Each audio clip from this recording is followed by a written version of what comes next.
ஒரு படத்தில் கவுண்டமணி சொல்லுவார், நம்மளெல்லாம் அமெரிக்காக்காரன் என்ன நினைப்பான் அப்படிம்பாரு. உள்ளபடியே மற்றவங்களாம் என்ன நினைப்பாங்கன்னு எனக்கு தெரியல. இதெல்லாம் பேசணுமா வேண்டாமான்னு கூட நமக்கு புரியல.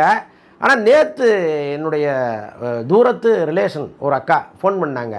ஃபோன் பண்ணி, ஏண்டா இந்த அனுபமா பரமேஸ்வரன் ஒரு நடிகை வந்து யாரோ ஒரு நடிகர் ரொம்ப டார்ச்சர் பண்ணதாக சொல்லிகிட்டே இருக்குது, அது யார்றான்னு கேட்டாங்க. அப்போ தான் இந்த சம்பவம் வந்து இந்தியாவிலே மிக முக்கியமான சம்பவங்கிற அறிவே எனக்கு வந்துச்சு. இதை பற்றி நம்ம பேசாமல் இருந்தால் இந்த தமிழ் கூறும் நல்லுலகம் நம்மளை என்ன பண்ணுமோ அப்படிங்கிற ஒரு பேரதிர்ச்சியின் காரணமாக தான் இங்கே வந்து நான் உட்காந்துருக்கேன். இதை பற்றி நாம் பேசியே ஆக வேண்டிய சூழ்நிலைக்கு தள்ளப்பட்டிருக்கோம். பொதுவாகவே இந்த மாதிரி தனிப்பட்ட விவகாரங்களை நம்ம பேசுகிறதில்ல. அதை பேசுகிறதுக்குன்னு சில ஸ்பெஷலிஸ்ட்டுகள்லாம் இங்கே இருக்காங்க. அவங்க கண்ணு, காது, மூக்கு, வாயெல்லாம் தனித்தனியாக செஞ்சு அதை ஒரு பிரம்மாண்டப்படுத்தி ரொம்ப அழகாக அதை ப்ரெசென்ட் பண்ணுவாங்க. பட் இதெல்லாம் நம்ம பேசணுமா அப்படின்னு நினச்சிட்டு இருந்தால் நிறைய பேர் நான் ஏற்கனவே போட்ட வீடியோவுக்கு கீழே கூட வந்து சொல்கிறாங்க, சார் இந்த அனுபமா விவகாரத்தை நீங்கள் பேசுங்களேன் அப்படின்ட்டு. நம்ம பேசணுமா வேண்டாமாங்கிறத ஒரு பக்கம் தள்ளி வச்சுருவோம். ஆனால் இன்றைக்கி அவங்களே பொது வெளியில் வந்து இது குறித்து பேசும் பொழுது அதை பேசாமல் கடந்து போவதுங்கிறது தேவையில்லாத ஒன்று தான். அதனால் பேசிடுவோம். ஆக்சுவலாக அவங்க வந்து ஒரு குறிப்பிட்ட நடிகர் குறித்து சொல்கிறாங்க. என்ன சொல்கிறாங்கன்னா, ஒரு மாதிரி டாக்ஸிக் லவ் அப்படிங்கிறாங்க. அதாவது ரொம்ப வந்து போட்டு டார்ச்சர் பண்ணுவார் போல இருக்கு அவர். ஒரு பொசசிவ்னஸ் அப்படின்னு சொல்லுவாங்க. அதாவது அதிகப்படியான அன்பு ஒருவர் மீது இருக்கும் பொழுது அவங்க என்ன பண்ணுறாங்கன்னு தொடர்ந்து கண்காணிச்சிட்டே இருப்பாங்க. கிட்டத்தட்ட அது வந்து சிறைப்பிடித்த மாதிரி. நீங்கள் எது பண்ணாலும் சுதந்திரமாக பண்ணவே முடியாது. நீ ஏன் அவன்கிட்ட பேசின, நீ ஏன் ஸ்லீவ்லெஸ் சட்டை போட்டு வந்த, நீ ஏன் இப்படி வந்த, நீ ஏன் அப்படி வந்த, நீ ஏன் அங்கே சிரிச்ச, இப்படி வந்து தொடர்ந்து டார்ச்சர் பண்ணும்போது ஒரு கட்டத்தில் அன்பு வந்து வெறுப்பாக மாறும். இதுதான் பல இடங்களில் நடக்குது. ஆக்சுவலாக பல காதல் திருமணங்கள் ஏன் தோல்வியில் முடியுது அப்படின்னா, இந்த சந்தேகப்படுவது ஒரு மிக முக்கியமான காரணமாக இருக்குது.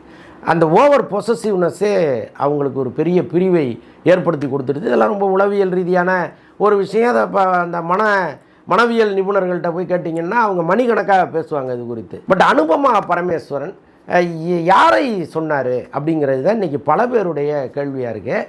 அவங்க வந்து பூடகமாக சில விஷயங்கள்லாம் சொல்கிறாங்க. அந்நியன், அம்பி அப்படின்லாம் அவங்க குறிப்பிடுறாங்க.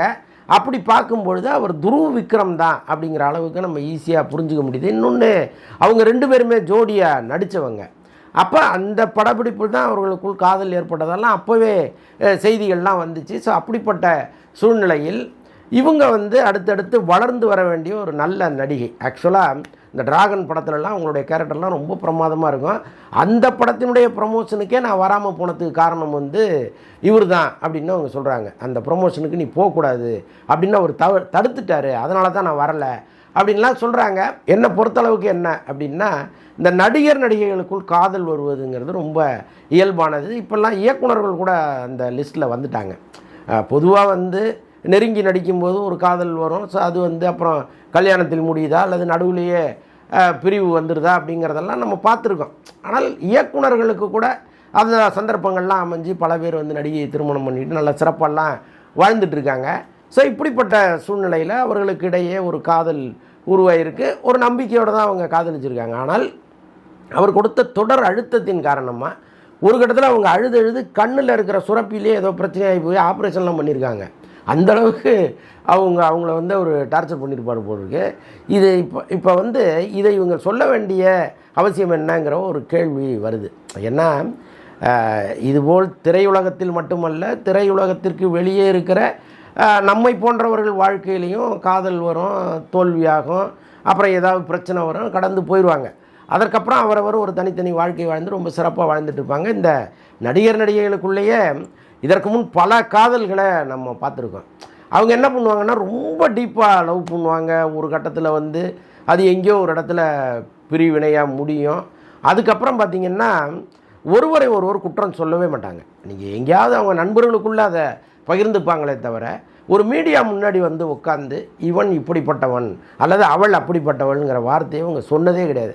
அதுக்கு காரணம் என்னன்னா, இந்த காதலை விட தன்னுடைய தொழில் முக்கியம் அப்படின்னு அவங்க நினச்சது தான். இப்போது ஒரு நடிகர் குறித்து ஒரு நடிகை பொதுவெளியில் வந்து பேட்டி கொடுக்குறாங்கன்னா அந்த நடிகைக்கு அதற்கப்புறம் யாருமே வாய்ப்பு கொடுக்க மாட்டாங்க. என்ன காரணம்னா, நாம் ஏதோ ஒரு சந்தர்ப்பத்தில் அவர்களுக்கு பிடிக்காமல் நடந்துக்கிட்டோம்னா இவங்க உடனடியாக மீடியாவை கூப்பிட்டு நம்மளை பற்றி குறை சொல்லுவாங்க. அப்போ ஏன் இவங்களோட நாம் ட்ராவல் பண்ணணும் அப்படின்னா அந்த நடிகையை ஒதுக்கி வைக்கிற பழக்கம் திரையுலகத்திற்கு இருக்குது. அதை ஒரு டைரக்டர் கமிட் பண்ண மாட்டார், ஒரு ப்ரொடியூசர் கமிட் பண்ண மாட்டார், ஒரு நடிகரே ஏன் இந்த ஹீரோயினை போடுறீங்க, வேறு யாராவது இருந்தால் பாருங்களேன் அப்படிம்பாரு. அப்போ அவங்களுடைய தொழில் வாழ்க்கையை முடங்குகிற சூழ்நிலை வரும்.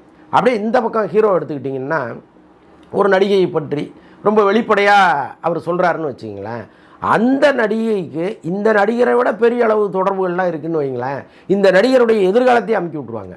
அந்த அளவுக்கெல்லாம் செய்ய முடியும். அப்போ நடிகரை என்ன பண்ணுவார், நமக்கு எதுக்கு ஏதோ லவ் பண்ணோம், பிடிக்கல, அவள் போயிட்டான், நானும் வந்துட்டேன் அப்படின்ட்டு வந்துடுவாங்க. இதைத்தான் நம்ம பார்த்துருக்கோம். ஆனால் இன்றைக்கி பொது வெளியில் உட்கார்ந்து துருவ விக்ரம் பற்றி நான் ஏன் இவ்வளோ வெளிப்படையாக துருவ விக்ரம்னே சொல்கிறேன் அப்படின்னா, அவங்க சொல்ல வர்றது அவர் தாங்கிறது ரொம்ப கண்கூடாக எல்லாருக்குமே தெரிஞ்சு போச்சு. இதற்கப்புறம் அதை மூடி மறைத்து எந்த விதத்திலும் பேச வேண்டிய அவசியமே இல்லை. அப்போது அவரை பற்றி நீங்கள் தொடர்ந்து சொல்லும் பொழுது உங்களுடைய கரியர் இங்கே பாதிக்கப்படுங்கிறது ஒன்று. இன்னொன்று, அப்படி நீங்கள் அவரை சொல்லி என்ன சாதிச்சிட போகிறீங்க? இப்போ அவருக்கு எதிர்காலத்தில் அவரை யாருமே காதலிச்சிடக்கூடாது அப்படிங்கிற ஒரு வெறுப்புணர்வா, அல்லது இந்த இண்டஸ்ட்ரியில் இருக்கிற சக நடிகைகளை காப்பாற்றணுங்கிற அக்கறையா? இது ரெண்டில் ஏதோ ஒன்று இருந்தால் தான் நீங்கள் இதை செய்ய முடியும். இன்னொன்று, எந்த காலத்திலையும் இனி அவரோடு நீங்கள் சேர போகிறதே கிடையாது. ஏன்னா நீங்கள் அவ்வளவு பேசிட்டீங்க. இதற்கப்புறம் சமாதானத்திற்கு நீங்கள் 2 பேரும் வந்தால் கூட அது ஒரு நெருடலாகவே இருக்கும். கட்டாயமாக நீங்கள் இனிமேல் சேர போகிறது கிடையாது. திரையிலும் நீங்கள் சேர்ந்து நடிக்க போகிறதில்ல. எப்படி இருந்தாலும் ஒரு டைரக்டர் இவர் படத்தில் நீங்கள் நடிக்கணும்னு கேட்டால் நீங்கள் நடிக்க போகிறதில்ல, அவரும் நடிக்க போகிறதில்ல. ஸோ அப்படிப்பட்ட சூழ்நிலையில் இந்த பேட்டி உங்களுக்கு என்னத்தை கொடுத்துட போகுது? அதுதான் நம்முடைய கேள்வியாக இருக்குது. இப்போ பாருங்கள், இந்த நிமிஷம் வரைக்கும் துருவ விக்ரம் வாயை திறந்து இது குறித்து எந்த விளக்கமும் கொடுக்கவே இல்லை. அப்போ அவர் என்ன நினைக்கிறாருன்னா, என்னைக்காவது ஒரு நாள் நீ என்னுடைய பெயரை சொல்லுவேன், அன்னைக்கு நான் விளக்கம் கொடுத்துக்கிறேன், நானாக எதுக்கு கதவை தட்டி மாட்டிக்கணும் அப்படின்னு அவர் நினைக்கிறாரு. ஆனால் இதில் கடந்து வந்தவர்களை தான் நீங்கள் பார்க்கணும். எப்போவுமே நமக்கு ஒரு பிரச்சனை வரும், நமக்கு முன்னால் இருப்பவர்கள் இதை எப்படி சுலபமாக கடந்து வந்தாங்க அப்படின்னு நினச்சிட்டிங்கனாலே இந்த இவ்வளவு பெரிய சுமை உங்களுக்கு ஒரு பெரிய சுமையாகவே தெரியாது. தூக்கி போட்டு போயிட்டே இருக்கலாம். பாருங்கள், நயன்தாராவுக்கெல்லாம் வராத ஒரு பிரச்சனையாக அவங்களுக்கு வந்துடுச்சு. நயன்தாரா எவ்வளவு கட்ஸாக ஒன்றுத்தையும் எதிர்கொண்டு இன்றைக்கி அப்படி நிற்கிறாங்க. அவங்களுக்கு இல்லாத மன உளைச்சல் கிடையாது, அவங்களுக்கு மற்றவர்கள் ஏற்படுத்தாத மன உளைச்சலும் கிடையாது. இந்த திரையுலகம் அவரை எந்த அளவுக்கு டார்ச்சர் பண்ணிச்சுங்கிறதெல்லாம் நாம் பார்த்துருக்கோம்.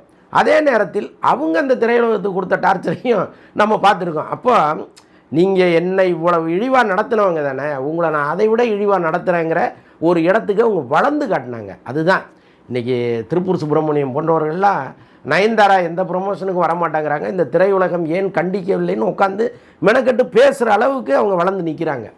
இன்றைக்கி டாக்ஸிக்னு ஒரு ப்ரோக்ராமுக்கு அவங்க வர்றாங்க, அவ்வளவு கைத்தட்டல்கள், அவங்க வரமாட்டாங்களான்னு அவ்வளவு முன்முயற்சி எடுத்து அவங்கள வர வச்சுருக்கிறாங்க. ஸோ அப்படி மிக முக்கியமான இடத்தில் நயன்தாரா உட்காந்துருக்காங்க. த்ரிஷா அவங்களுடைய குளியலறை காட்சின்னு ஒன்று அன்றைக்கி ரிலீஸ் பண்ணாங்க. இன்றைக்கி மாதிரி அன்றைக்கி சோசியல் மீடியா நல்ல வேலையாக ஆக்டிவாக இல்லை. அன்றைக்கி ரொம்ப ஓரளவுக்கு தான் அது இயங்கிட்டு இருந்துச்சு. அன்றைக்கே அதை பெருமளவு பரப்புனாங்க. மெயின் ஸ்ட்ரீம்லலாம் அது ஒரு பெரிய செய்தியாக வந்துச்சு. வேறொரு நடிகையாக இருந்தால் மனசு உடஞ்சி போய் இந்த இண்டஸ்ட்ரி விட்டே போயிருப்பாங்க. ஆனால் அவங்க அந்த திடகாத்திரமாக நின்று எல்லாத்தையும் நான் எதிர்கொள்வேன் அப்படின்னு எவ்வளவு மோசமான அம்புகள் தன்னை நோக்கி வந்தால் கூட அதையெல்லாம் தாங்குகிற அளவுக்கு ஒரு வளர்ந்து நிற்கிறாங்க. இன்றைக்கி பாருங்கள், சுதந்திர தின விழா, அதில் முன் வரிசையில் உட்காந்துருக்குறாங்க. முதல்வர் விஜய் அவங்களுக்கு சல்யூட் அடிக்கிறாரு, அவங்க திருப்பி அடிக்கிறாங்க. வளர்ச்சியை பாருங்கள். நான் என்ன சொல்கிறேன், இது பெரிய விமர்சனத்துக்கு உள்ளாகும், அது வேறு விஷயம். ஆனால் உங்களுக்கு முன்னால் இருந்தவர்கள் இதெல்லாம் எப்படி ஜஸ்ட் லைக் தட்டி விட்டு மேலே இன்றைக்கி எல்லாரும் கையெடுத்து கும்பிடுகிற ஒரு இடத்துல நின்ட்டாங்களா இல்லையா? அப்போ அந்த கோபமும் அந்த எழுச்சியும் அந்த உணர்வும் உங்களுக்கு இருந்தால் தானே நீங்கள் வளர்ந்து வேறொரு இடத்துக்கு நிற்க முடியும். புலம்பி தீர்த்து என்ன பிரயோஜனம்? இப்போ அவருக்கு என்ன தண்டனை நீங்கள் வாங்கி கொடுத்துட முடியும்? பேரையே சொல்ல மாட்டேங்கிறீங்க, இன்னார் தான் நீங்கள் சொல்லவே மாட்டேங்கிறீங்க, அப்புறம் என்ன தண்டனை அவருக்கு நீங்கள் வாங்கி கொடுத்துட முடியும்? ஸோ அதனால் இது போன்ற பேட்டிகளை தவிர்த்துட்டு தன்னம்பிக்கையோடு எழுந்து நில்லுங்க. இன்றைக்கி நயன்தாரா த்ரிஷாவோடலாம் தாண்டி இன்னொரு இடத்துக்கு உங்களால் போக முடியும். அந்த அளவுக்கு நீங்கள் ஒரு அழகான நடிகை, திறமையான நடிகை. மீண்டு வாங்க, பார்த்துக்கலாம்.